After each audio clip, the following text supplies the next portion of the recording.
Jackson sees the family on a bench near the playground. 3 figures huddled together against the October chill. A woman with chestnut hair pulled back and a practical ponytail holds 2 children close, a girl about Tara's age and a younger boy. Their clothes are worn but clean, patched with careful hands that speak of pride, fighting poverty. The children's faces are gaunt, their eyes too large and thin faces, and Jackson's enhanced senses catch the sour scent of hunger radiating from them. That particular emptiness that comes from days without enough food. The little boy watches a family nearby sharing a bag of crackers, his small jaw working unconsciously as if chewing along with them. When the other family's toddler drops a piece on the ground, the boy's eyes track it with desperate longing before his mother gently turns his face away. The woman's blue eyes are bright with unshed tears as she pulls both children closer, trying to shield them from their own want. When her gaze meets Jackson's for a brief electric moment, he sees himself reflected there, the bone-deep exhaustion of someone carrying the world on their shoulders. And for a second, Jackson feels his entire existence shift. He knows that look, the quiet desperation masked as determination. The way she holds her children closer when strangers pass, as if the world itself might snatch them away. Jackson's chest tightens with unwelcome recognition. 7 years ago, he'd worn that same expression, clutching a newborn Tara outside a gas station at 2 a.m., $17 in his pocket, and nowhere to go.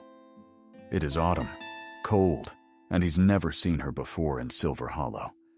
Beside him, 7-year-old Tara chatters excitedly about her day at school, her auburn braids bouncing with each step. Jackson half listens, his amber eyes focused on the strangers, a habit ingrained from years of vigilance, years of knowing that safety is never guaranteed.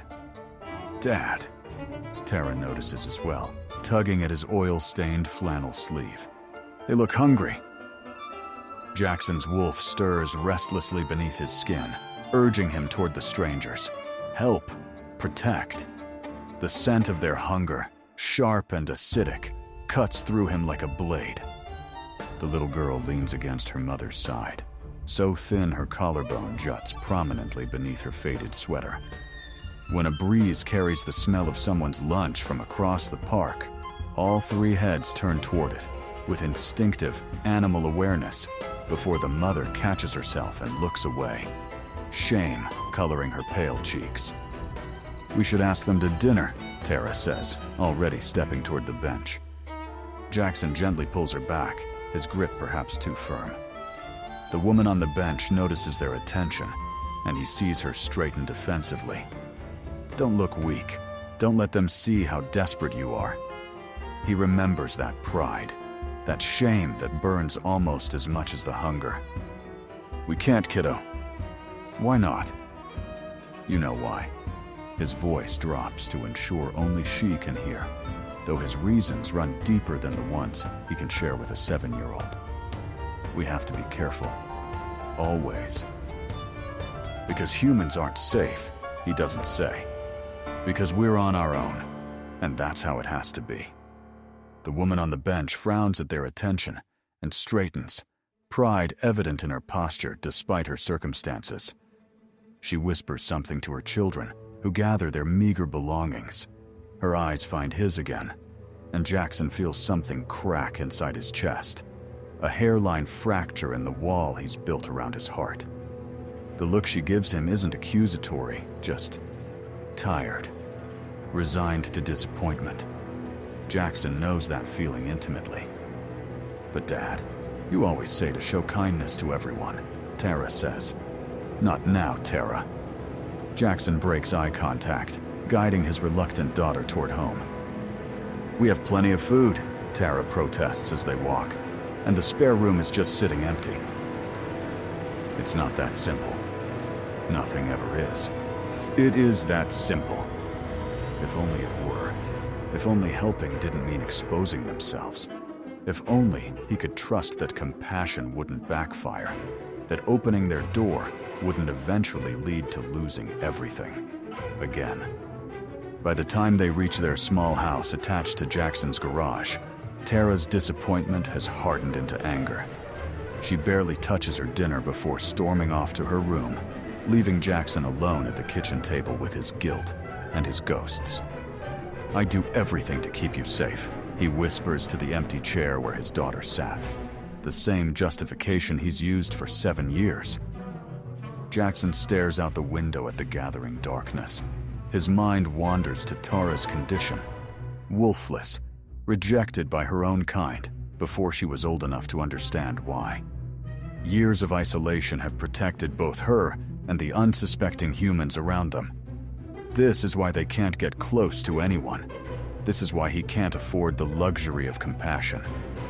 But that woman, she'd looked at him without judgment, even as he walked away. When was the last time someone had looked at him like that? When was the last time someone had seen him as more than a threat to be avoided, or a resource to be used? Yet he can't shake the image of the woman and her children. 7 years ago, after being cast out from his pack with a newborn daughter, he'd found himself in a similar position, alone, desperate, with a child depending on him. Back then, he'd hoped for a helping hand, a moment of grace from a stranger who might understand. Instead, he'd learned that the world was full of people who would cross the street to avoid someone else's problems. Jackson rubs his face with calloused hands. Had he made a mistake? His natural kindness wars with hard-earned caution. There had been something different about the woman, something that called to his wolf in ways he doesn't fully understand. Something that whispered family in a voice he thought he'd forgotten how to hear. "She'll be fine," he tells himself unconvincingly. Silver Hollow has resources for those in need. And yet, as night falls completely, he can't help but wonder where they're sleeping tonight. Can't stop thinking about that moment when their eyes met. What will become of them? Chapter 1, Diana. Diana Collins wakes with a start, her body stiff from the cold park bench that served as their bed. The early morning chill seeps through her thin jacket as she pulls her children closer, trying to share what little warmth she has. Amy and Oliver sleep fitfully against her, their small bodies curled tight like question marks. Morning dew clings to the playground equipment, making it unusable even if the children had the energy to play. Diana blinks back tears as her stomach clenches painfully. They haven't eaten in almost 3 days, not since John dropped them at that gas station outside of town. The memory of his broad, sunny face, the only friend she had, defying Dominic's orders, still makes her throat tight. "Keep low," he'd advised. "Maybe he'll forget about you if you keep quiet, out of sight, out of mind, and all that." Diana glances down at her sleeping children and wills herself to be strong. No one else will be. Yesterday's encounter with that man and his daughter proved that once again.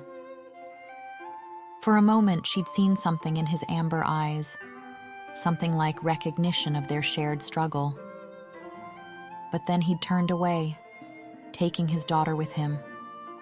All the same. A flash of white catches her eye, something on the bench beside them that wasn't there when they'd fallen asleep.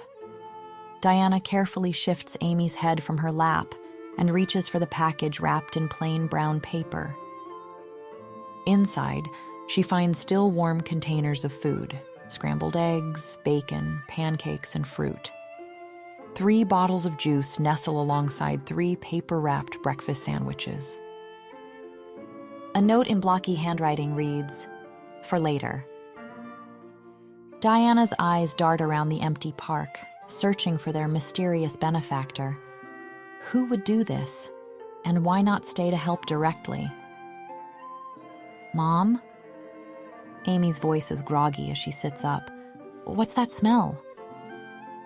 "Breakfast," Diana manages, her voice thick. "Someone left us food." Oliver stirs at the word food, his blue eyes widening as he takes in the feast before them. Diana distributes the meal, taking only a small portion for herself despite her gnawing hunger. Oliver hesitates for a second. Is it poisoned? He asks innocently, and Diana has to laugh and stroke his hair endearingly. No, sweetie, it's fine. She watches her children eat with a mixture of relief and determination. This won't happen again. She can't rely on anonymous kindness. I need to go into town for a bit, Diana tells Amy after they've finished. Can you watch Oliver? Stay right here in the playground where I can see you from the street. Amy nods solemnly, already shifting into her protector role for her younger brother. We'll be okay, Mom.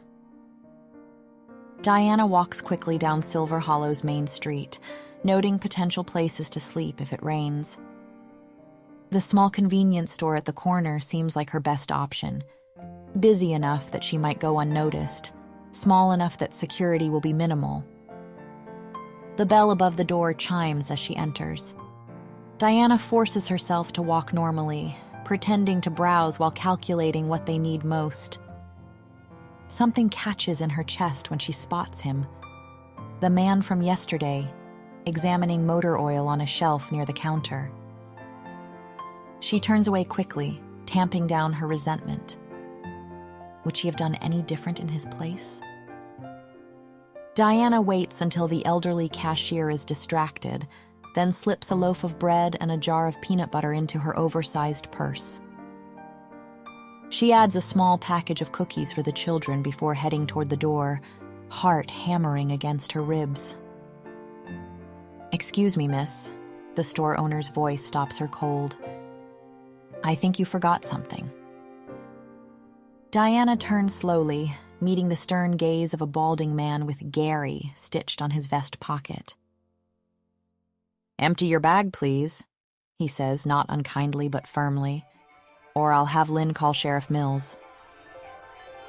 Behind the counter, a gray-haired woman already reaches for the phone. Diana's legs go weak. If she's arrested, what will happen to Amy and Oliver? Dominic would find them in the system within days. There's been a misunderstanding. Diana attempts, her voice barely audible. No misunderstanding. I saw you plain as day, Gary insists, extending his hand for her purse. Seconds past that age Diana 100 years. Her heart thunders in her head, palms clammy, throat dried like a desert. What was she thinking? How could she have stooped so low as to steal? She tries desperately to think of something to say, but there's nothing she can do. Gary keeps his hand out, his lips purse, his bushy eyebrows furrowing. I'll pay for it. The deep voice startles Diana. The man from yesterday stands beside her, his tall frame somehow between her and Gary without her noticing his approach. This isn't your concern, Hayes, Gary says, but his tone has softened. Put it on my tab. The stranger's eyes never leave Diana's face, whatever she has. Jackson, Lynn begins, phone still in hand. Please, Lynn. Something in the man's quiet request makes the woman slowly replace the receiver. Gary sighs. Your tab's getting mighty long this month. The man, Jackson, finally breaks his gaze from Diana's to nod at Gary.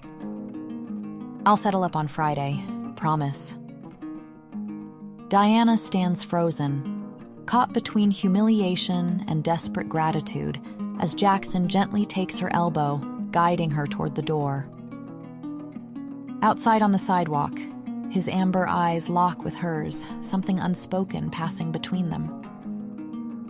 Why? She finally manages. His expression is unreadable, jaw flexing as if he's trying to find the right words. Eventually, he steps into the street and says, Come on, it's going to rain soon. Chapter 2, Jackson. Jackson walks side by side with the stranger down Main Street, hands stuffed in his jacket pockets, his shoulders tense. He wants to tell her that he's sorry about yesterday, but knows that if he does, he'll have to explain himself. And he can't afford to do that. Not for Tara's safety. "I'm Jackson, by the way," he says, finally breaking the silence. The woman glances at him. "I'm not a thief," she says, tilting her chin up. "You don't need to explain," Jackson interrupts. "I get it." The woman stops walking, forcing him to pause as well. "Do you? Because right now, my life is like a retelling of Les Miserables. Have you ever read Les Miserables?" She shakes her head before he can answer. "Of course you haven't." Jackson remains silent. "All I'm trying to say," she continues, "is that when your children look at you with hungry eyes, you can't—" Her voice trails off. Jackson nods once. He understands. He's been there. He doesn't say it, though. As they approach the turn toward the park, the stranger clears her throat. "Diana, by the way," she says, and holds out a slender hand, as if making a peace offering. Jackson considers it, then takes it. Her grip is as firm as his, but the palm soft against his hardened skin. "Thank you," she says quietly, "for helping me back there, and for the breakfast this morning. The kids were so happy." "What breakfast?" Jackson interrupts. Diana blinks in confusion. "The food package, on the bench this morning." "That wasn't me," Jackson says. They stare at each other, mutual confusion written across their faces. Jackson realizes they're still holding hands, and releases hers suddenly. The sound of laughter reaches their ears, and together they round the corner to the park and spot 3 children playing together on the swings. Tara, who should be at school right now, is pushing Diana's young son on a swing, while her daughter jumps excitedly beside them. "Dad!" His daughter waves enthusiastically. "Look who I found!" Suddenly, it all starts making sense. "The breakfast," Jackson murmurs. "That was Tara." His heart does something complicated, caught between exasperation and pride. "That was very kind of her," Diana observes. "I told her not to get involved," Jackson admits. But she gets her stubbornness from her mother. The words slip out before he can stop them, making Jackson freezes. "Why did I say that?" he thinks, angry with himself. Sometimes he forgets what Bridget did, how she looked at their daughter. In moments like these, watching Tara's fierce determination, he sees only the good parts, the strength that could have come from either parent.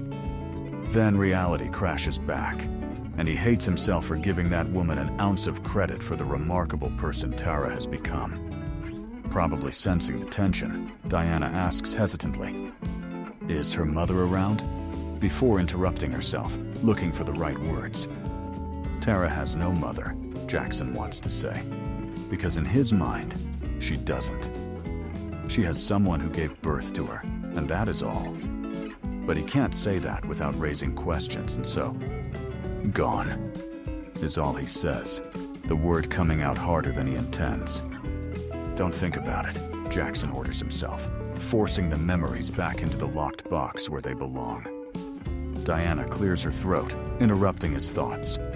Jackson realizes her hand is on his forearm. "Yeah," she says, "my kids don't have a father either." Jackson's eyes snap to hers. There's understanding there, plain and simple. They approach the playground together, and Diana's children immediately run to her. The boy, whom Jackson learns is called Oliver, wraps himself around her legs, while the girl, Amy, hangs back slightly. "Mom, Tara showed us how to go super high on the swings," the boy exclaims, his earlier hunger forgotten in the joy of childhood play. Tara slides off her swing and approaches her father, chin lifted in a gesture that clearly anticipates a scolding. "I left a note in your lunchbox," she says defensively, "and I used my allowance for the food." Jackson crouches to her level, his large hands gentle on her shoulders. The fierce protectiveness that surges through him at the sight of her helps push away the darker memories.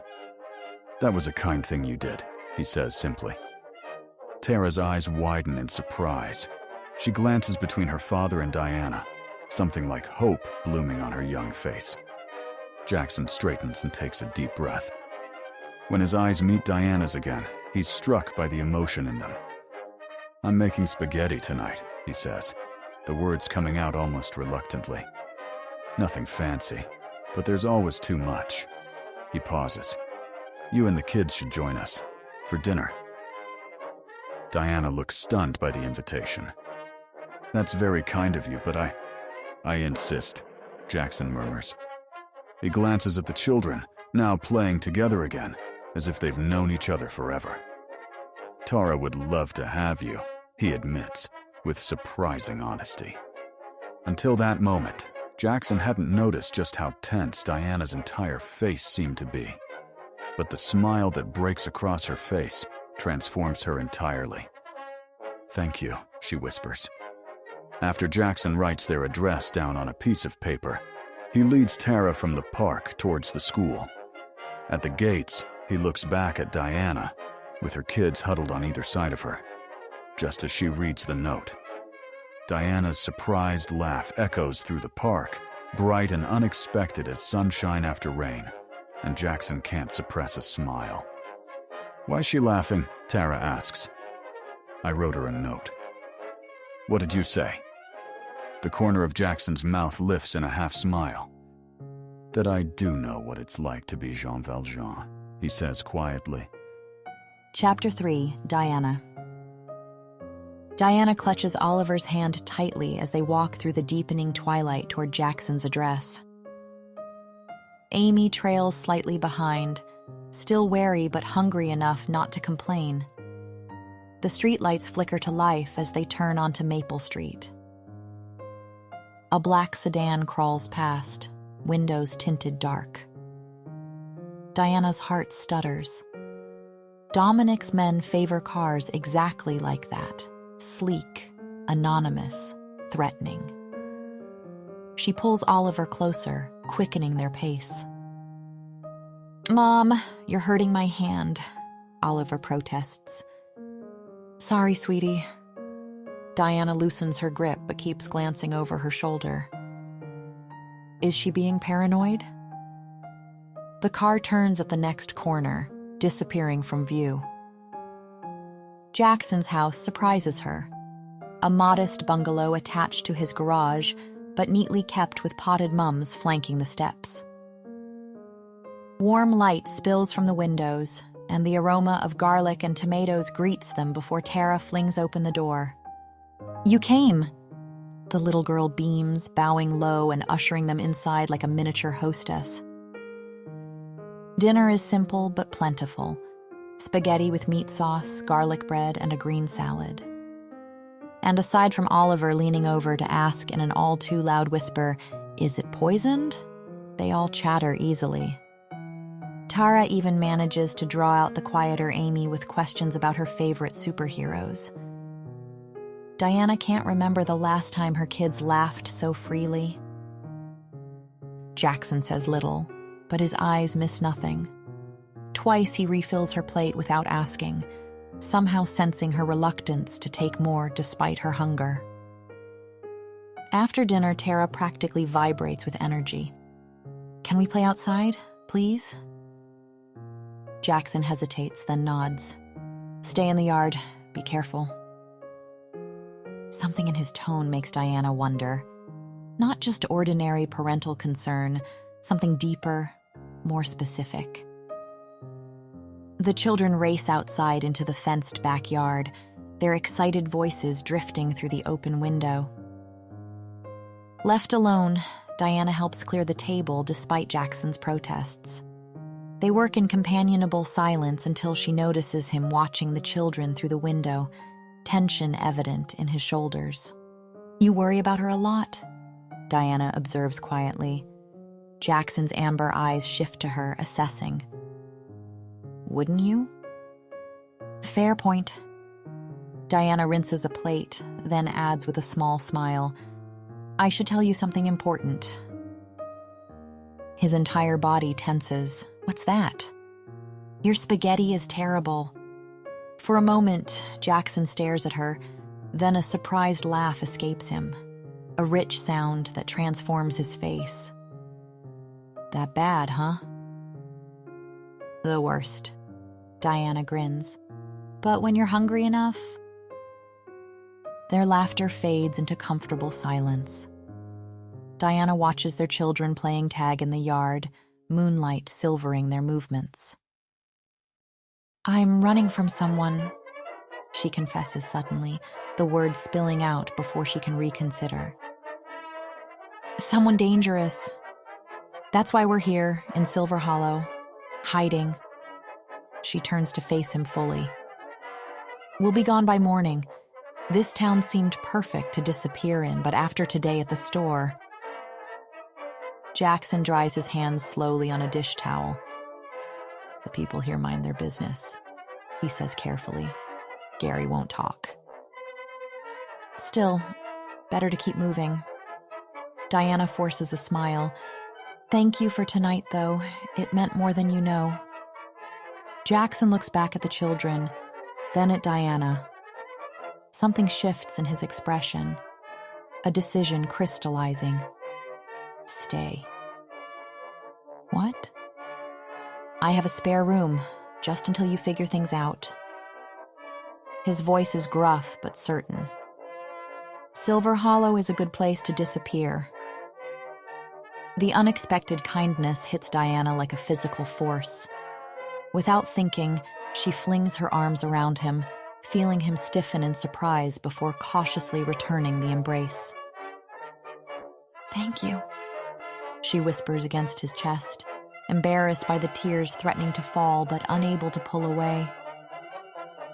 Jackson's heart pounds steady and strong beneath her cheek, and for the first time in months, Diana feels safe. Chapter 4, Diana.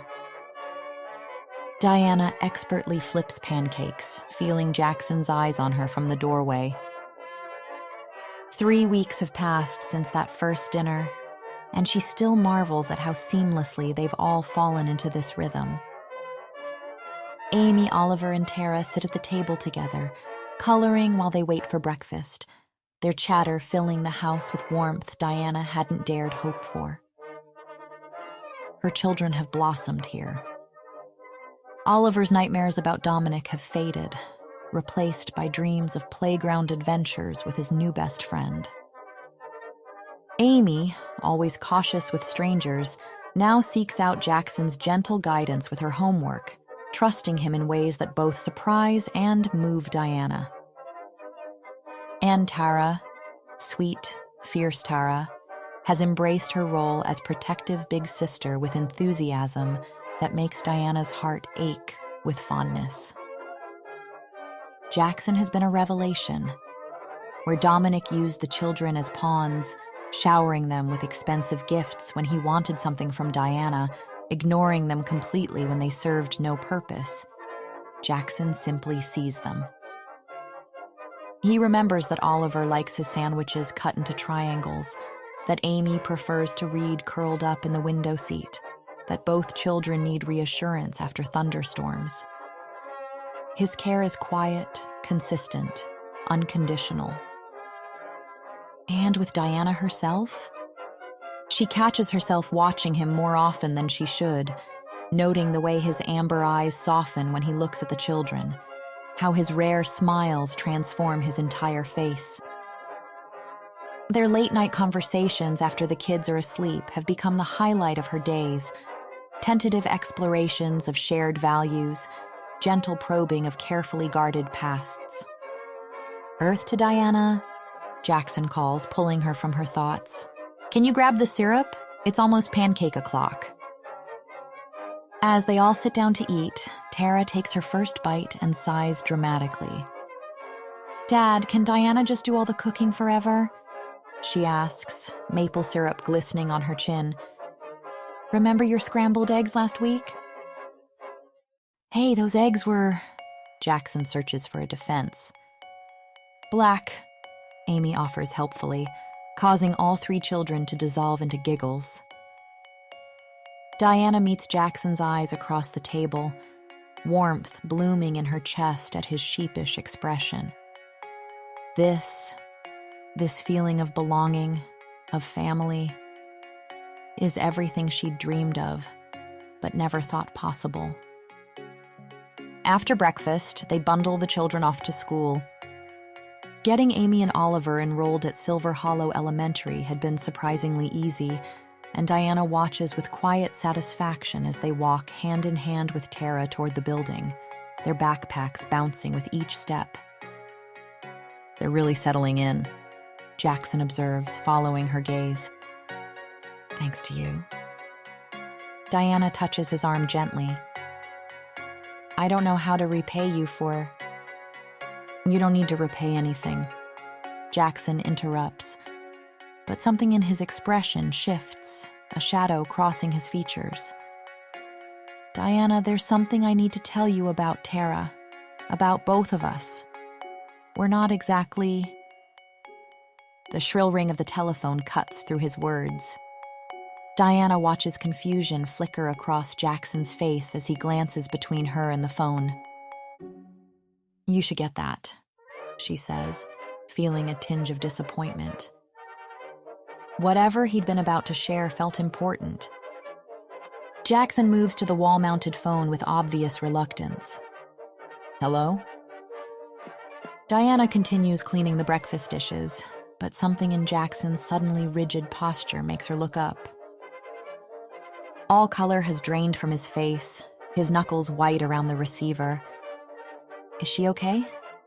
What about the other child? His voice is tight, controlled, but Diana can see panic rising in his eyes. There's something almost feral in his expression, something that makes her take an unconscious step backward. Yes, I'll be right there, he says, hanging up slowly as if in a daze. Jackson? What happened?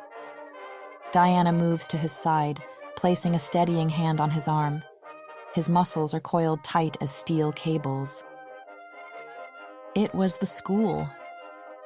His voice sounds hollow. Tara bit somebody. Diana blinks, certain she's misheard. Bit someone? Like in a fight? She tries to inject lightness into her voice. Kids do that sometimes, Jackson. It's not the end of the world. But Jackson's reaction suggests otherwise. He's already reaching for his keys and jacket, his movements sharp and desperate. The easygoing man who'd been making pancakes minutes ago has been replaced by someone Diana doesn't recognize, someone terrified in a way that seems completely disproportionate to the situation.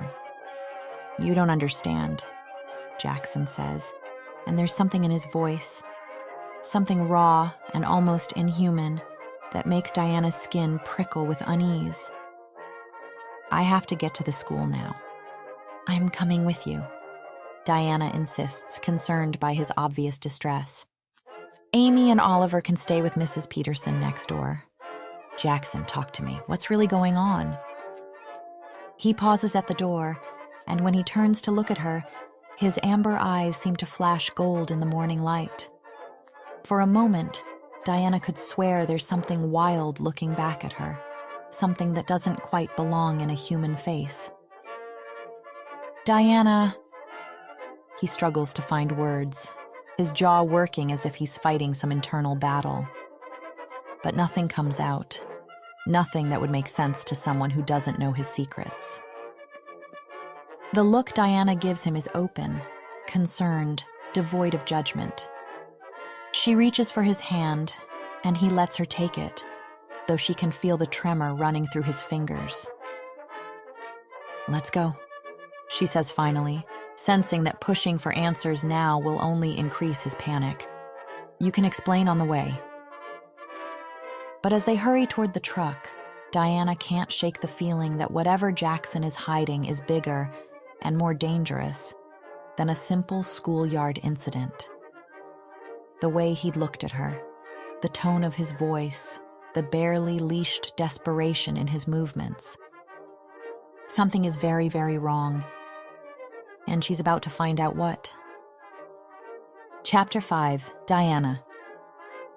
Diana clings to the door handle as Jackson's old truck roars down the streets of Silver Hollow, taking corners too fast. His knuckles are white on the steering wheel, jaw clenched so tight she can see a muscle twitching. She's never seen him like this, not just worried, but terrified. "Jackson, slow down, you're scaring me." He barely seems to hear her, amber eyes fixed on the road, occasionally flicking to the rearview mirror as if expecting pursuit. "I knew this would happen," he mutters, more to himself than her. "I knew it, and I let you stay anyway. I put you all in danger." Diana stares at him, bewildered. "In danger? Jackson, it's just a schoolyard scuffle." "You don't understand." His voice sounds strange, almost guttural. "This is exactly what I've been afraid of since the beginning. I never should have let you into our lives." The words sting, but Diana pushes past the hurt. "It's a bite, Jackson. Children bite sometimes. It doesn't make them monsters." Jackson's laugh is harsh, humorless. "You have no idea." "Then explain it to me." Diana's patience snaps. "Because you're acting like Tara committed murder." Jackson's jaw tightens stubbornly. Reassuringly, she puts her hand on his forearm. "Calm down, she only bit someone." "Don't tell me to calm down," Jackson snarls with such ferocity that Diana physically recoils. Something in his eyes shifts, a flash of gold that must be a trick of the light, and then he's back, looking immediately regretful. "I'm sorry. We need to get there. Now." Silver Hollow Elementary comes into view, its brick facade suddenly ominous. Jackson parks haphazardly and is out of the truck before Diana can unbuckle her seatbelt. The hallway to the principal's office stretches like a gauntlet. Jackson strides ahead, his broad shoulders tense beneath his worn flannel shirt. When they enter the office, Diana takes in the scene at once. Tara sits small and defiant in a chair, Amy and Oliver beside her looking scared. Across from them, a boy about Tara's age sniffles dramatically, while a woman Diana assumes is his mother hovers protectively. Principal Matthews, a balding man with kind eyes, rises from his desk. "Mr. Hayes, thank you for coming so quickly." "Where's the bite?" Jackson demands without preamble. The mother, expensively dressed with a pearl necklace that catches the fluorescent light, stands. "My Bobby has been traumatized by your violent child," she says, each word precise and cutting. "I want her expelled immediately." Jackson ignores her, crouching before the boy. "Show me where she bit you." "Excuse me, you do not talk to him like that." The mother covers the boy's chest protectively. "Mr. Hayes," the principal begins, "perhaps we should discuss this calmly." "Now," Jackson insists, his voice leaving no room for argument. Diana watches, squatting by her children and giving their hands a squeeze. She's never seen him like this before. Reluctantly, the boy extends his arm, pulling back his sleeve to reveal nothing. Not even a red mark. Jackson stares, confusion replacing fear. There's no bite. "She tried to bite him," Bobby's mother insists. "She threatened him." Principal Matthews clears his throat. "Actually, Mrs. Caldwell, we've spoken with several witnesses.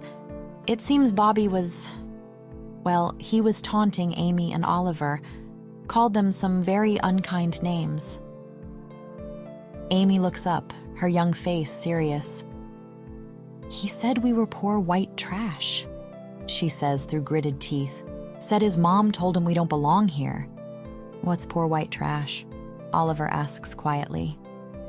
Mrs. Caldwell has the grace to flush. "Bobby would never—" "Tara defended them," the principal continues firmly. "She did threaten to bite Bobby if he didn't leave them alone, but according to the playground monitor, no actual contact occurred." Diana watches as the tension drains from Jackson's body, replaced by profound relief. He looks like a man who's just been granted a stay of execution. "She pretended to bite me," Bobby protests, clearly unhappy that his performance isn't having the desired effect. "She made growling noises and everything." Jackson turns to Tara, who meets his gaze steadily. "Is that true, kiddo?" Tara nods once. "He was being mean to Amy and Oliver. I told him to stop or I'd bite him." Her small chin lifts. "I wouldn't really have done it, Dad. I remember the rules." The ride home is quiet.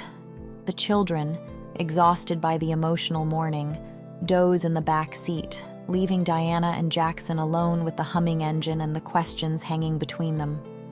Diana can't stop watching him, trying to reconcile the terrified man from earlier with the one who now drives calmly through the autumn afternoon. Jackson shifts uncomfortably under her scrutiny. "Thank you," she says finally. He glances at her, surprised. "For what?" "For defending my children. For being ready to take on the whole school system because someone was cruel to them." Diana touches his arm lightly. "That means something, Jackson." He's quiet for so long that Diana thinks he won't respond. When he finally speaks, his voice is low and controlled. "I think you should find somewhere else to stay." The words hit like a physical blow. Diana stares at his profile, searching for some hint of the warmth they'd shared just that morning at breakfast. "What?" she manages, certain she's misheard. "It's not safe for you and your kids, with us." Jackson keeps his eyes fixed on the road. "What happened today? It was a warning. Next time we might not be so lucky." "A warning?" Jackson, nothing happened. It was a misunderstanding. This time, his hands tighten on the steering wheel. "I can't risk there being a next time." Diana looks back at the sleeping children, Tara's head resting on Amy's shoulder, Oliver curled against his sister's side. In just 3 weeks, they've become inseparable. The thought of tearing them apart makes her chest ache. "No," she says firmly. Jackson's head snaps toward her. "What?" "I said no." Diana crosses her arms. "Not unless you give me a real explanation." The truck slows as they approach a red light. Jackson stares straight ahead, the muscle in his jaw working again. "You don't know what you're asking," he says finally. "Then tell me." The light turns green, but Jackson doesn't move. Behind them, a car honks impatiently. "Tonight," he says, so quietly Diana almost misses it. "After the kids are asleep, I'll tell you everything." Chapter 6, Jackson. Jackson carries Oliver while Diana takes Amy, Tara trailing sleepily behind them. The children, drained from the morning's events, don't even stir as they're tucked into their beds. Jackson lingers in the doorway, watching the 3 small forms breathing steadily beneath their blankets. They look so peaceful, so normal. The sight makes his chest ache with what he knows must come next. In the kitchen, Jackson busies himself clearing breakfast dishes that were abandoned in their rush to the school. He rinses each plate meticulously, taking far more time than necessary, hyper-aware of Diana watching him from the doorway. "Are we going to talk about it?" Her voice is determined. Jackson sets a plate in the drying rack. "About what happened at school? I think we covered it. About you asking us to leave." Diana moves into the kitchen, placing herself directly in his line of sight. "And not giving me a real reason why." The hurt in her blue eyes makes it hard to meet her gaze. Jackson reaches for another dish, but Diana's hand on his arm stops him. "Jackson, look at me." He does reluctantly. In the past 3 weeks, he's memorized every detail of her face, the small crease between her eyebrows when she's worried, the determined set of her jaw when she's standing her ground. Like now. I've been honest with you, she continues. I think I deserve the same courtesy. Jackson dries his hand slowly on a dish towel. Some things are better left unsaid. I don't believe that. Diana's voice hardens. I told you everything. Everything? You told me you were on the run. That's it. What do you want to know? I told you I was on the run. Her frustration spills over. I was working as Dominic Glover's cleaner, the super-rich steel manufacturer. Yeah, that one. He manipulated me into a relationship. I bore his children, believing his promises to leave his wife. And when I finally gathered the courage to leave, he threatened to take the kids or worse. She pauses, chest heaving, hands balled into fists. Jackson remains silent, the weight of his own secrets pressing down on him. I've shared everything with you, Jackson. She takes a step closer. Every ugly, shameful part of my story. And now you want us to leave without even telling me why? Jackson turns away, gripping the edge of the sink. The difference between what I'm hiding and what you're hiding, he says, his voice low and tense, is that what I'm hiding is for your own good. That's not your decision to make.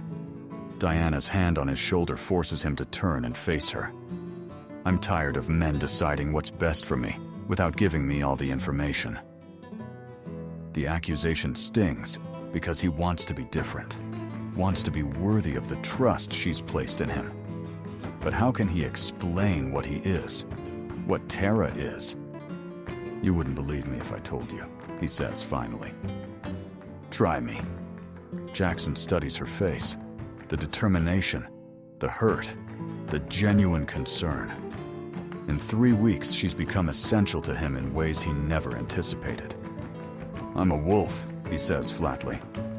Diana stares at him for a long moment before her expression hardens. That's not funny, Jackson. I'm not joking. You're not a wolf, you're a man. Diana crosses her arms. If you don't want to tell me the truth, just say so. Don't make up ridiculous stories. It's not a story. Jackson's frustration builds. It's why I was so terrified about Tara biting someone. Her saliva carries the shifter's gene. It's toxic to humans. One bite could kill. Diana shakes her head in disbelief. Stop it. Just stop. If you want us gone, just say so. It's the truth. Jackson's voice rises. Why would I make this up? Fine. Diana crosses her arms. Show me then. Diana. Jackson shakes his head. It's not. Show me, she snaps. You want the truth? Jackson's control slips as his own anger rises to meet hers. Fine, here's your truth. Before Diana can respond, the change takes him. Bones crack and reform. Fur erupts through skin. His face elongates into a muzzle filled with sharp teeth. Diana's scream catches in her throat. She stumbles backward until she hits the refrigerator, her face drained of all color. Oh my God, she gasps, her voice barely audible. Oh my God. Jackson shifts back quickly, the human transformation even more painful than the change to wolf. He reaches for her, still half naked from the shift. Diana, please, let me explain. Stay away from me. Her voice trembles with fear. Don't touch me. Diana. But she's already moving, running to the children's room. Jackson hears her frantic whispers, the confused murmurs of the kids as they're shaken awake. He pulls on his discarded shirt, his hands shaking. Mommy, what's wrong? Oliver's sleepy voice drifts down the hallway. We have to go, baby, right now. But why? Amy protests. It's nighttime. Now, Amy, don't argue. Jackson stands frozen in the kitchen, listening to the hurried footsteps, the confused questions, Diana's terse responses. When she reappears, the children in tow, she won't meet his eyes. Diana. She pauses at the door, her face a mask of fear and betrayal. Stay away from us, she whispers. Then they're gone, the door closing behind them with devastating finality. Jackson sinks to the floor, head in his hands. The wolf in him howls with loss, but the man understands all too well. He's just destroyed the first chance at happiness he's had in years. Chapter 7. Jackson. Jackson's wrench clangs against metal as he works beneath the hood of Mrs. Peterson's car. The familiar smell of motor oil and grease surrounds him, but the usual comfort of mechanical work eludes him. His mind replays Diana's face, the terror in her eyes, the betrayal, over and over. 30 minutes of mindless work hasn't dulled the ache in his chest. If anything, it's grown sharper. The memory of Bridget's face flashes unbidden through his mind. The disgust, the rejection, the way she'd turned away from their newborn daughter, as if Tara were something diseased. The pain of that moment, 7 years old now, feels fresh as an open wound. Rejected again. By Diana. "Dad?" Tara's small voice startles him. He bangs his head on the hood as he straightens, cursing under his breath. "You should be asleep, kiddo." He tries to keep his voice steady, reaching for a rag to wipe his hands. Tara ignores the deflection, her amber eyes scanning the garage before settling on his face. "Where's Diana and Amy and Oliver?" Jackson's throat tightens. How does he explain this to a child when he can barely understand it himself? "They had to leave, sweetheart." In the middle of the night? Tara's expression shifts from confusion to understanding. "What did you do?" "Me?" Jackson startles. "I didn't do anything." "You're lying." Tara rolls her eyes. "You're a bad liar, Dad." Jackson shakes his head, suddenly exhausted. "I did what I should have done from the start," he says, "and Diana chose to leave, as she should." Tara blinks, studies his face, pouts, and then, "This is about Bridget, isn't it?" she asks, crossing her arms. The name hits Jackson like a physical blow. Why would she say that? Why would she talk about... "Tara, this isn't..." He searches for the right words. "Your mother is not... She isn't my mother." Tara's voice is fierce, protective of something Jackson can't quite name. He winces.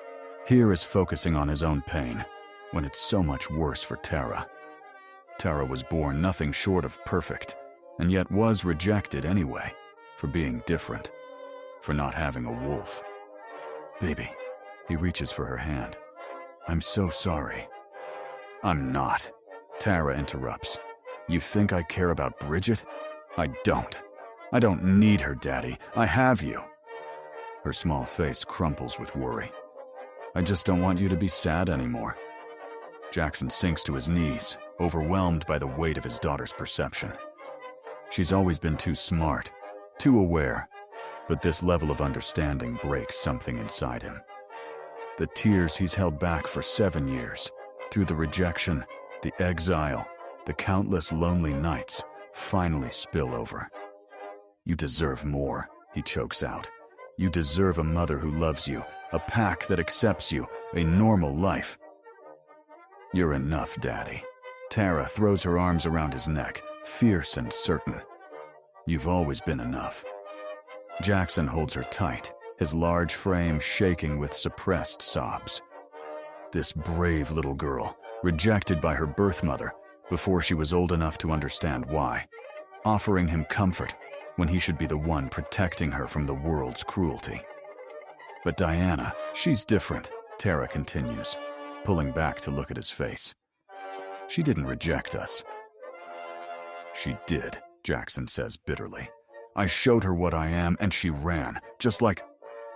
He can't finish the comparison. "Daddy!" Tara scolds, her hands on her hips in a gesture so reminiscent of Diana, it makes his chest ache. "She was just surprised.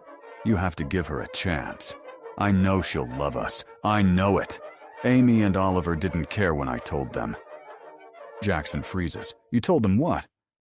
Tara's chin lifts defiantly. "About us. About what we are." "Tara!" Panic floods through Jackson's system. "You can't tell humans about..."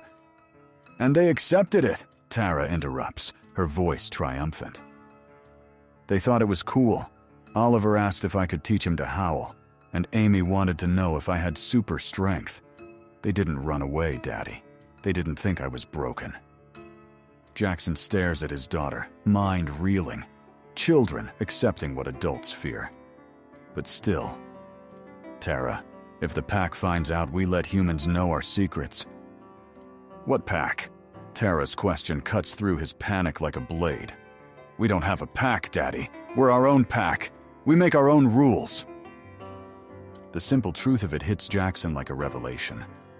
For 7 years, he's been living by rules set by people who cast them out, following traditions that never protected them, hiding from a community that never wanted them anyway. When did you get so smart? He asks finally, wonder creeping into his voice. I've always been smart. The ghost of a smile touches Tara's lips. Jackson looks at his daughter, this extraordinary child who carries the burden of being different with more grace than he ever has. She's right. He's been hiding behind old fears, old wounds, old rules that no longer apply to their life. The last bus leaves at 11:15, Tara says, as if reading his thoughts. If we hurry, we might catch them. Jackson glances at the clock. 10:47. They have less than 30 minutes. Without a word, he grabs his keys and they race to the truck. Tara climbs in, fastening her seatbelt with determined efficiency as Jackson starts the engine. What are you going to tell her? Tara asks as they speed toward the bus station. I don't know yet, Jackson admits, but you're right. We make our own rules now. The streets of Silver Hollow blur past. Jackson's heightened senses strain forward, as if he might catch Diana's scent on the night air through the closed windows. They screech into the bus station parking lot at 11:02. Jackson's heart pounds as he scans the small waiting area, relief washing over him when he spots them. Diana sitting on a bench, Amy and Oliver huddled sleepily against her. There! Tara points, already unbuckling her seatbelt. Jackson throws the truck into park, but before he can open his door, a black sedan pulls up sharply beside the bench. 2 men in dark suits leap out. Everything seems to slow down. Diana's head jerks up, her face registering recognition, then terror. She tries to gather the children, but she's too slow. The men grab Oliver, ignoring his frightened cries. Amy, somehow, manages to bolt away. She sees Jackson's truck and runs straight for him. No! Jackson roars, lunging from the truck. The men shove the struggling Oliver into the sedan's back seat. One of them strikes Diana as she fights to reach him, sending her crumpling to the ground. They hesitate when they see Jackson running for them, putting himself between them and Amy, and decide against confrontation. Jumping back into the car, they speed away. By the time Jackson reaches the scene, the black sedan is already far off, tail lights disappearing into the night. Chapter 8. Jackson. Jackson watches Diana press a cold washcloth to her throbbing cheek, where Dominic's man struck her. Her body sits rigid in the kitchen chair, but he can smell the shock radiating from her, sharp and metallic. Behind them, Amy sleeps soundly on the couch, her head resting on Tara's lap. Oliver's absence feels like a gaping wound in the small house. We need to call the police, Diana says mechanically, reaching for his phone on the kitchen counter. Jackson gently intercepts her hand. No, we can't do that. What do you mean we can't? Anger flares through her shock, and Jackson can hear her heartbeat spike. My child has been kidnapped! And the moment the police get involved, Dominic will disappear with him. Jackson keeps his voice gentle but firm. Men like him have contingency plans. They have resources. Jackson watches Diana sink deeper into the chair, the reality of their situation written across her face. He can smell the lingering terror from earlier, when he'd shifted in front of her. But that fear has been overshadowed by something much stronger. A mother's desperate need to protect her child. Then what do we do? Her voice cracks. I can't just sit here while he has him. Tara, who has been unusually quiet since they returned to the house, speaks up from the couch. We need help. Jackson shakes his head. Yeah, sure. But who could possibly help with this? The pack, Tara says simply. Jackson sees Diana look between them, confusion cutting through her despair. The pack? What's that? A community of wolf shifters like us. Who live outside town, Jackson explains reluctantly. He watches Diana try to process this information, her brow furrowing in concentration. Okay, so people who can turn into wolves? She asks. Before Jackson can reply, she adds, I mean, that could be useful to thwart off Dominic's men, I guess. Yeah, Jackson sighs. Except they won't help. They're my former pack. Former? Diana asks. Jackson feels his expression darken, old wounds threatening to reopen. They cast us out when Tara was born. Something in his tone must warn Diana away from pressing further, because she doesn't ask for details. But they're strong, Tara insists. They could help us get Oliver back. They won't help us, Jackson says bitterly. They made that clear 7 years ago. And if you think for 1 second that Garrett Holden is going to lift a finger to help humans... Wait.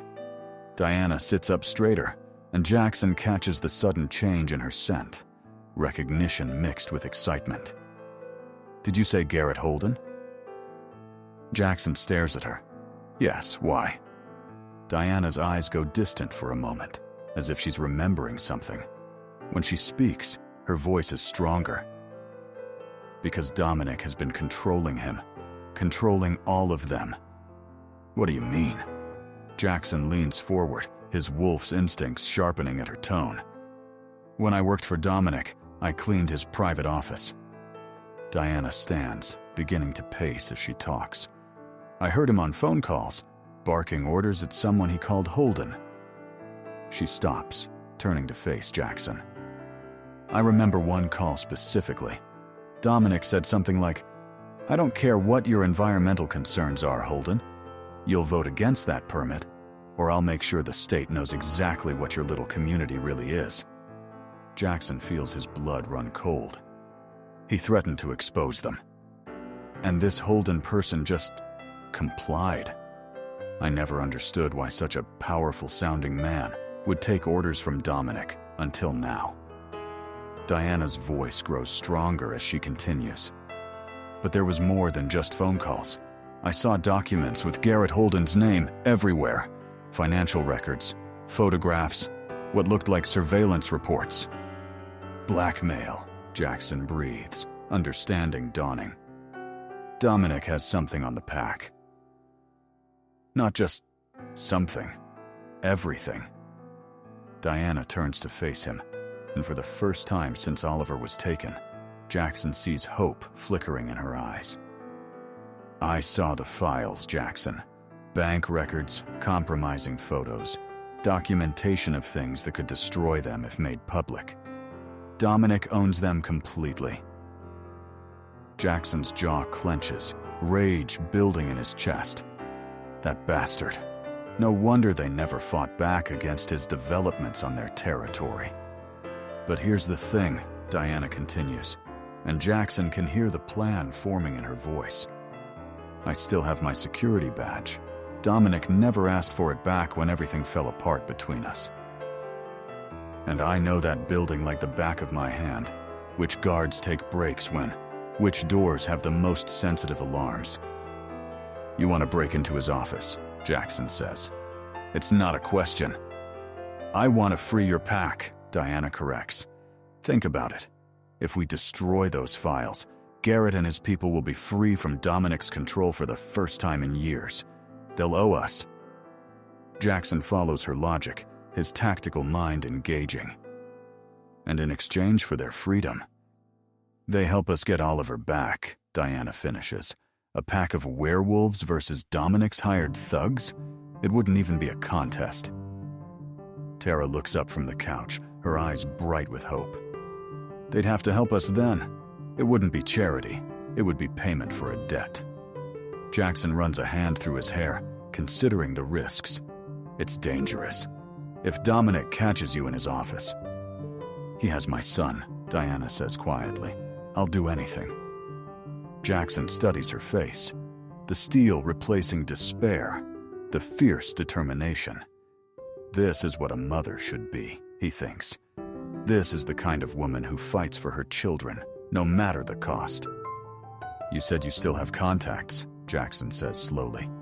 People who might help us get those files? Diana nods. John Mercer. He's worked for Dominic for years, but he's always seemed conflicted. He's the one who helped us escape to Silver Hollow. If anyone would turn against Dominic, it would be him. Can you trust him? I think so. He has children of his own. He understands what's at stake. Diana moves toward the phone. I need to make a call. As Diana disappears into the hallway with the cordless phone, Jackson turns to Tara. Even with his enhanced hearing, he can only catch fragments of the conversation, urgent whispers and long pauses. Whatever happens, he tells Tara, you and Amy are staying with Mrs. Peterson until this is over. But Dad. No arguments, Tara. His voice softens. I already almost lost Diana and her kids once tonight. I can't risk you too, and Amy needs you to keep her safe. Fine, Tara concedes reluctantly. But promise you'll be careful. Promise. When Diana returns, Jackson can smell the nervous energy radiating from her before she even speaks. He agreed. John will get us the documents. Jackson studies her face carefully. Just like that? What's his price? Protection from Dominic. Diana twists her hands together. He says he's been looking for a way out for months. If we can free the pack and expose Dominic's illegal activities, John thinks he can disappear before Dominic realizes what happened. Where does he want to meet? Jackson asks. The old lumber mill outside town, tomorrow at midnight. Diana meets Jackson's gaze. He says he can get the files, but we'll need to move fast after that. Once those documents are destroyed, Dominic will know someone accessed his office. Jackson nods once, decision crystallizing. Then we have a plan. John gets us the documents. We approach the pack with proof of their freedom, and they help us get Oliver back. And if Garrett refuses? Diana asks. Jackson feels his eyes flash gold momentarily. Then we remind him what it means to have honor. No matter what happened between us, no child should suffer for the sins of adults. Diana reaches across the table, taking his hand in hers. No matter what it takes, she says. Jackson squeezes her hand. Outside, the wind picks up, rattling the windows of the small house. A storm is coming. Chapter 9. Jackson. The abandoned lumber mill creaks and groans in the autumn wind, its weathered beams shifting like the bones of some ancient beast. Jackson and Diana huddle in what once was a foreman's office, the small room offering a perfect view of the road where John will arrive. Outside, the temperature drops as night deepens, the cold seeping through the cracked windows and settling into the small space. Diana shivers, wrapping her arms around herself. Here, Jackson murmurs, shrugging out of his flannel overshirt and offering it to her. When she hesitates, he adds, werewolf metabolism. I run hot. A ghost of a smile touches her lips as she accepts the shirt, draping it around her shoulders. Convenient. It has its perks. Jackson tries to keep his voice light, though his senses are overwhelmed by her proximity. The scent of her hair, the sound of her heartbeat, the warmth radiating from her skin, all amplified by his wolf nature. Diana settles back against the wall beside him, their shoulders touching. Neither moves away. How much longer? She asks, glancing at her watch and the dim moonlight filtering through dirty windows. Another hour at least. Jackson's voice sounds rougher than he intends. John said midnight. Silence stretches between them, filled with unspoken questions and the weight of all that's happened. "Jackson," Diana says finally, her voice quiet. "About earlier, when you showed me what you are. I'm sorry I ran." Jackson turns to look at her, surprised by the apology. "You don't need to apologize for being scared." "But I do." Diana meets his gaze steadily. "I was terrified, yes, but I've gotten used to rejection." Jackson interrupts gruffly. "Sometimes it's easier to cause it yourself than wait for it to happen." "Well, I shouldn't have run," Diana continues, her voice growing stronger. "You've been nothing but kind and helpful to us when you didn't need to be. That's more than I can say about most men. Way more than I can say about my children's poor excuse for a father." The bitterness in her voice makes Jackson's wolf stir protectively.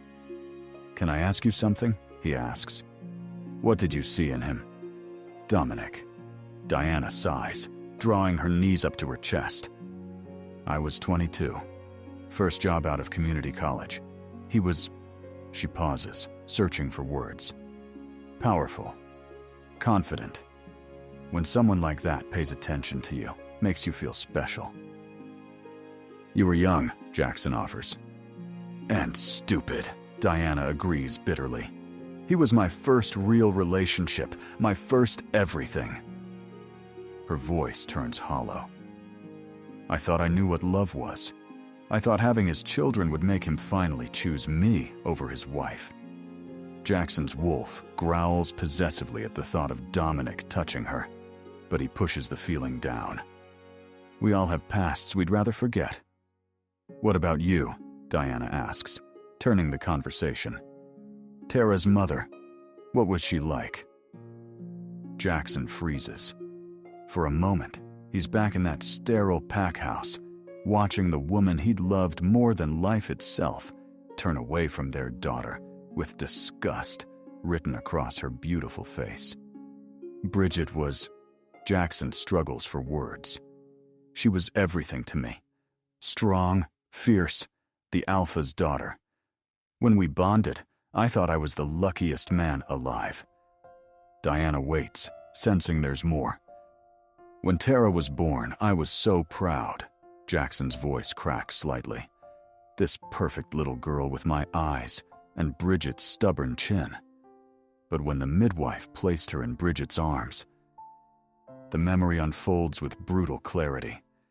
Bridget's face had gone from exhaustion to horror in seconds. She'd held Tara at arm's length, as if the baby might contaminate her. "I can't sense her wolf," Bridget had whispered, her voice thick with disgust. "Jackson, she doesn't have a wolf. What's wrong with her?" Jackson shakes his head in disgust, and Diana reaches for his hand, her touch grounding him. "Bridget wouldn't hold her after that first time, wouldn't even look at her." He lets out.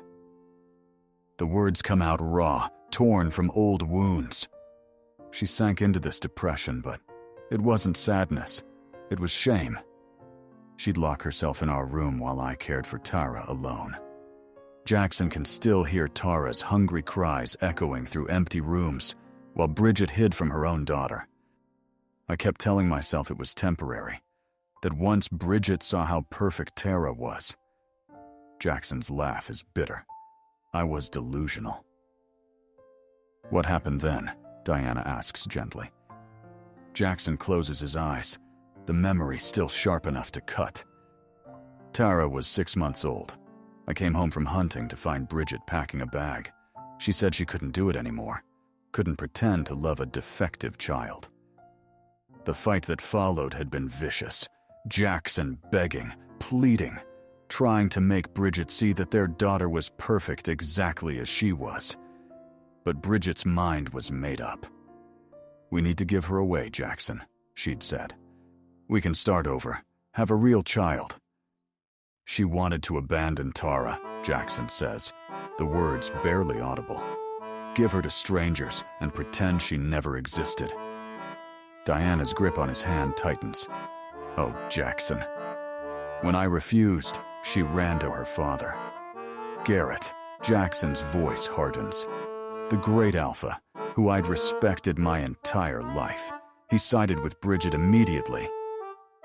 The confrontation in Garrett's office plays out in Jackson's mind with perfect, painful detail. The Alpha had sat behind his massive desk, Bridget weeping dramatically beside him, while Jackson held 6-month-old Tara protectively against his chest. The child is wolfless, Hayes. She's a liability to the pack's security, a constant reminder of our genetic weaknesses. Bridget is right. She belongs with the humans. She's your granddaughter, Jackson had roared. And what do you mean with the humans? A bite from her could harm them. She's a mistake, Garrett had replied coldly. And you have a choice. The child goes, or you both do. Decide now. He gave me an ultimatum, Jackson whispers. Give up Tara or leave the pack forever. Diana makes a sound of pure outrage. They exiled you for protecting your daughter. A wolf without a pack isn't supposed to survive, Jackson continues. We're social creatures.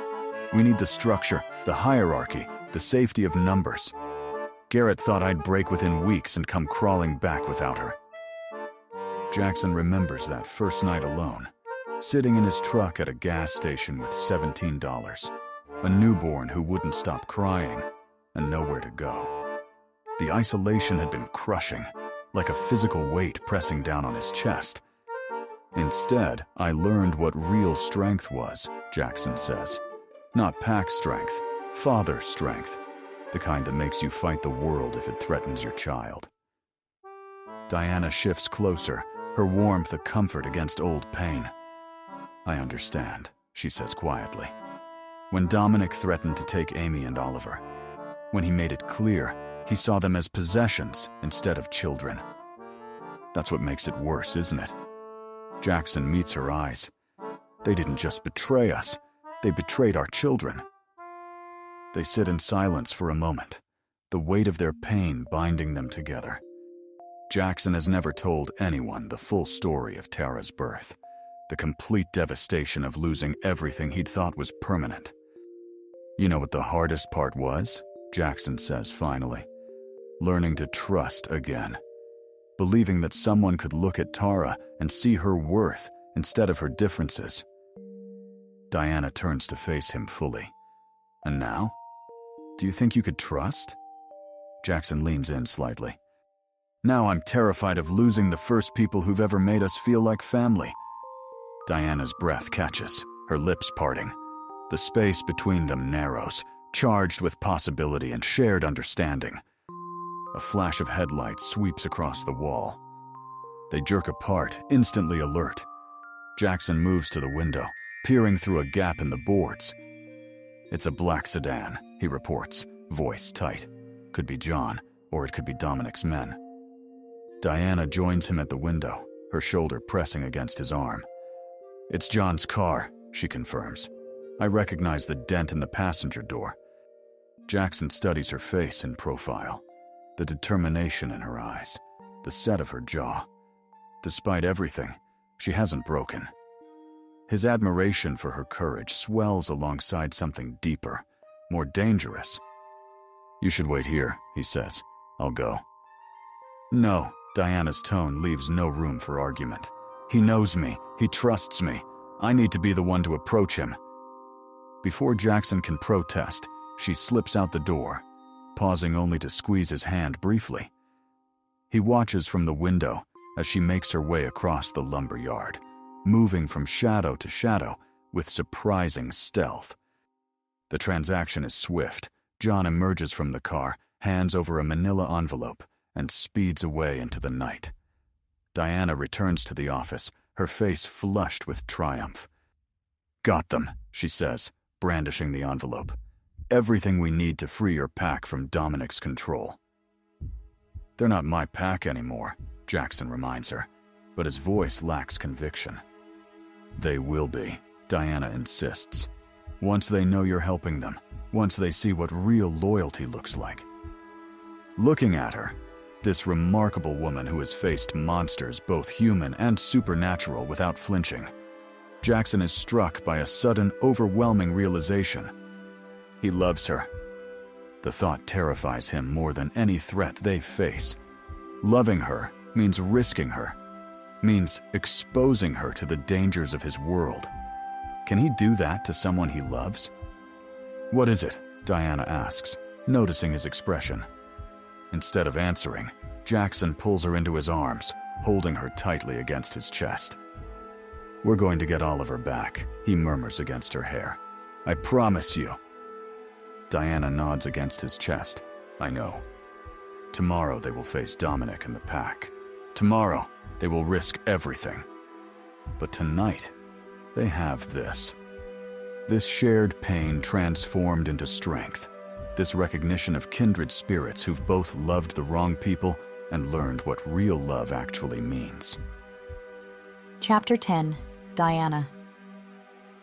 The headlights of Jackson's truck cut through pre-dawn darkness as they turn onto his street. Diana's eyes burn with exhaustion, the manila envelope clutched tightly in her lap like a talisman. They've driven all night, stopping only to call the Silver Creek pack from a payphone outside town.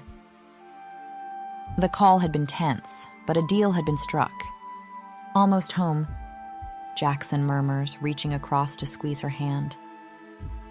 Diana's heart lifts at the word home, but freezes when the truck rounds the final corner. A black sedan sits in the driveway, sleek and menacing against the humble backdrop of Jackson's house. "No," she whispers, panic clawing up her throat. Jackson brakes sharply, his knuckles white on the steering wheel. "Stay in the truck," he orders, but Diana is already opening her door. "As if," she snaps. "Amy and Tara are in there." They approach the house together, Jackson slightly ahead, his body tense and ready. The front door stands ajar, warm light spilling onto the porch. Diana's breath comes in shallow gasps as they step inside. The scene that greets them stops Diana's heart. Dominic sits in Jackson's armchair like a king on a borrowed throne, his expensive suit incongruous against the worn furniture. Two men in dark suits flank him, expressionless behind sunglasses despite the late hour. On the couch sit Tara and Amy, huddled together, eyes wide with fear. "Where's Oliver?" Diana demands, scanning the room frantically. Dominic smiles, the expression never reaching his cold gray eyes. "Safe, for now." He gestures to the couch. "I only needed one hostage after all." Amy drew the short straw. Jackson's growl is barely human, his body vibrating with restrained fury. Diana grips his hand tightly, as much to steady herself as to hold him back. "What do you want?" she asks, though she already knows. "You, of course." Dominic adjusts his gold cufflinks with practiced nonchalance. "Did you really think I would let you go? That I would let you take my children?" "They're my children," Diana snaps. "You never wanted them. You never even acknowledged them publicly." "Details." Dominic waves a dismissive hand. "My boy here told us everything, you know. Where you were staying, who was helping you." His gaze slides to Jackson, assessing. "Though Oliver left out some interesting details about your new protector." Tara shifts on the couch, catching Diana's eye with a meaningful look. The little girl's expression carries a warning. She hasn't revealed their secret. "It's over, Diana," Dominic continues. "Time to come home. Amy stays with me tonight as insurance, but you'll get both children back once you're settled in the new house I've arranged, far from here." "She's not going anywhere with you." Jackson's voice is dangerously low. Dominic's laugh is sharp. "And who's going to stop me? You, a disgraced mechanic? I own this town. I own the Silver Creek territory. I own..." The windows rattle as howls pierce the night air, not one, but many. The sound surrounds the house, primal and threatening. Dominic's bodyguards reach inside their jackets, drawing weapons. What the hell is that? The front door bursts open. A massive man fills the doorway, flanked by others. Garrett Holden, alpha of the Silver Creek Pack, his amber eyes flashing with barely contained rage. "You own nothing, Morris," Garrett growls. "Not anymore." Dominic rises, face flushing with anger. "This doesn't concern you, Holden. I have arrangements with your pack." "Those arrangements are terminated." Garrett steps into the room, followed by 6 pack members. "We're no longer afraid of you or your threats." Understanding dawns on Dominic's face as he looks between Diana and the envelope still clutched in her hand. "You didn't." "We did," Diana confirms, satisfaction warming her voice. "Every file, every piece of blackmail, gone." Dominic's composure cracks. "This isn't over," he snarls. "There will be consequences." "Leave," Garrett interrupts. "While you still can, take your men and go." For a tense moment, Dominic seems ready to fight. Then calculation returns to his eyes. He straightens his jacket with a sharp tug. "This isn't over," he repeats, nodding to his men. They back toward the door, weapons still drawn. "The kids stay with me," Diana says firmly. Dominic's smile is cold. "For now, but I'll be seeing my children again, Diana. Count on it." The moment the sedan's taillights disappear down the street, Diana rushes to Amy, gathering her into a fierce embrace. Jackson lifts Tara, holding her close as relief washes over his face. "Oliver?" Diana asks, looking up at Garrett. "Safe," the Alpha confirms. "At our compound. We intercepted them bringing him back here." Diana sobs with relief, pulling Amy tighter against her. Jackson kneels beside them, one arm still around Tara, the other reaching for Diana's hand. For a moment, they cling to each other, a family forged in crisis. The Silver Creek Pack watches silently, their presence both protection and promise. They are no longer alone. Chapter 11, Jackson. Golden afternoon light bathes the yard as Jackson sits on the porch steps, contentment warming him more thoroughly than the autumn sun. Beside him, Diana leans against his shoulder, her fingers intertwined with his. Before them, 3 children chase each other across the lawn, their laughter carrying on the breeze. "Tag, you're it!" Tara shrieks, tapping Oliver's shoulder before darting away, auburn braids flying behind her. Oliver giggles, immediately pivoting to chase Amy, who squeals and seeks refuge behind the old oak tree. The past weeks have eased the shadows from their eyes, returned color to their cheeks. They look like ordinary children now, not hostages, not refugees, just kids playing in the yard of their home. Home. The word still catches in Jackson's chest sometimes. After years of isolation, of careful distance, his small house brims with life and noise and belonging. "Penny for your thoughts?" Diana asks, her thumb tracing circles on his palm. "Just thinking how different everything is," Jackson admits. "A month ago, I was so afraid of letting anyone close." Diana smiles, the expression reaching her eyes in a way that still makes his heart stutter. "And now, you're stuck with 4 of us. Wouldn't have it any other way." Jackson brings their joined hands to his lips, pressing a kiss to her knuckles. The change between them has been gradual and natural, tension melting into tenderness, fear giving way to trust.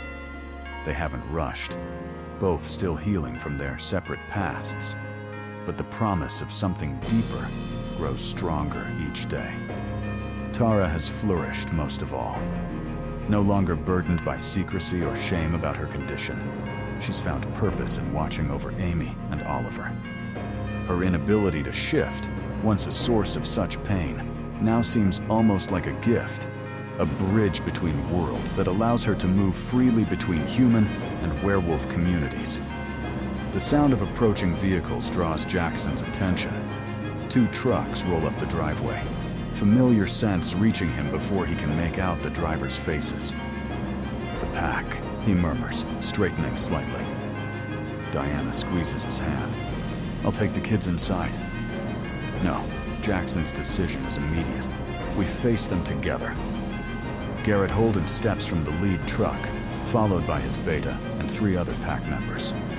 They approach with measured steps, respectful of territory boundaries even now. Tara runs to Jackson's side, Amy and Oliver following more cautiously. Jackson stands, drawing Diana up with him, their blended family forming a united front on the porch steps. "Alpha," Jackson acknowledges with a slight nod. "Hayes," Garrett's voice is deep, resonant with authority. "Your house looks well."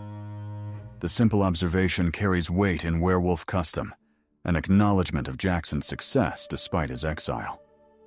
"We've come with an offer," Garrett continues. "The council has reviewed your case. With Dominic's threat neutralized and his criminal activities exposed, circumstances have changed." Jackson waits, sensing what's coming. "The Silver Creek Pack would welcome you back," Garrett says formally. "You and your daughter would be reinstated." 7 years ago, these words would have been everything Jackson wanted. Acceptance, belonging, safety for Tara within the pack structure. He feels Tara tense beside him, waiting for his response. "That's a generous offer," Jackson says carefully. Garrett nods toward Diana and her children. "The woman and her pups would be allowed to live close by, of course, under your protection." Jackson feels Diana stiffen slightly at being discussed as a package deal rather than approached directly.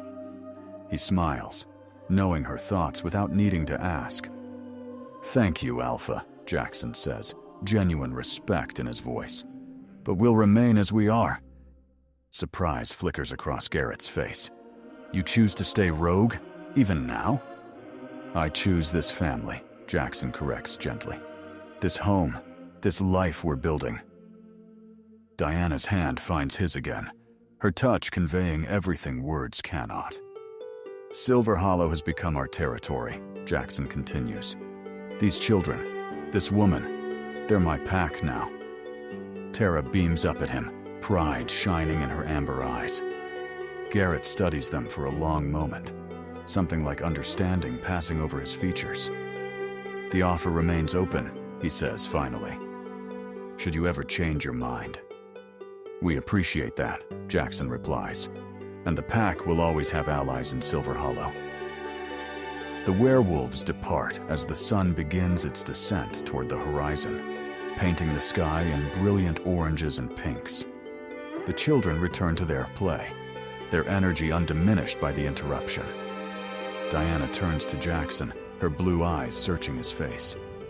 "Are you sure? The pack would have given you back everything you lost." Jackson shakes his head, drawing her closer. "Not everything.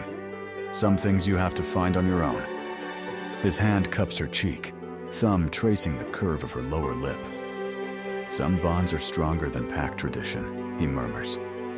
"Bonds like fate?" Diana asks, a teasing light in her eyes. "No," Jackson answers seriously. "Bonds like choice. Every day I choose this. I choose you." When he finally kisses her, it feels like completion rather than beginning. The natural culmination of a journey they've been on since that first meeting in the park. Diana's arms wind around his neck as she rises on tiptoes to meet him, her body fitting against his, as if designed for exactly this purpose. Behind them, Tara's exaggerated "Oom," followed by Amy and Oliver's giggles, breaks the moment. Diana laughs against Jackson's lips before pulling back slightly. "I choose you too," she whispers, "wolf and all." As twilight settles over Silver Hollow, Jackson Hayes, mechanic, werewolf, father, protector, stands on his porch, surrounded by the family he never expected and the love he never thought possible. For the first time in years, he is exactly where he belongs,